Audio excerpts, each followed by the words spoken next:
Doc was born in 1851 in Texas, and he was born James Middleton Riley. He came from Texas as nobody. He had 4 or 5 different names. The story was he got his nickname Doc because he could doctor a brand to fit anything. I believe he had a gold tooth, and that's why they called him Gold Tooth Charlie. I found him as David C. Middleton in Sheridan County in the later years. He also was known as the Rob Roy of the Sandhills. He was known as the King of the Horse Thieves, the unwickedest outlaw.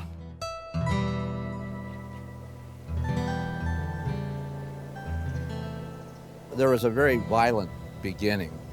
Doc's at one of the local watering holes one evening, and this big old burly soldier came over and started harassing Doc, and eventually started pounding on Doc. He was getting beat pretty bad, and it come down to where he was taken advantage of, and he had to do something, so he ended up shooting this soldier just to save his own life. Then he left for the Sandhills in the middle of the night.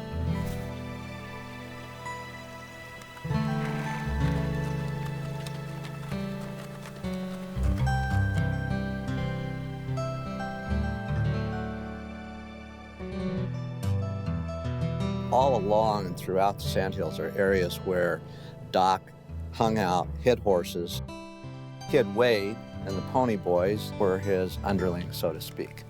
Doc Middleton's Pony Boys were the ones that helped him move his horses from one place to another. In a 2-year period, the references say that he stole anywhere from 2,000 to 3,000 head of horses. Then he would take those horses down to Kansas and sell them, steal horses in Kansas and bring them back and sell them to the local people. He would peddle them around the counties in Nebraska for not a lot of money. If he could make a little, he was happy, and it made the ranchers happy. So the people in that area weren't really against Doc and his group. They called him the local Robin Hood because he did not steal from the local people. One story is that a woman with a small child needed milk, and the next morning a fresh cow was found in her corral.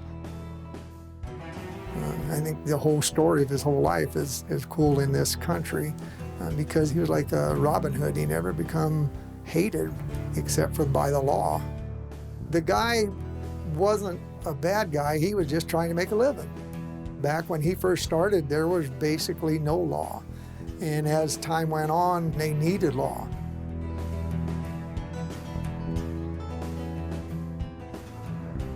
So they cooked up this scheme to offer him a pardon. Llewellyn issued a fake pardon to Doc. That pardon was just kind of a ruse. As this meeting was about to take place, there was a mishap. Doc gets shot in the belly. He was captured and taken back to Cheyenne, Wyoming, and tried for horse wrestling and convicted. It wasn't long after that that Kid Wade got caught and ended up hung. Which they did during the night, and the people that came on the railroad the next morning saw a frozen body hanging from the whistling post. Most of the outlaws either died young or they transitioned to a different way of life.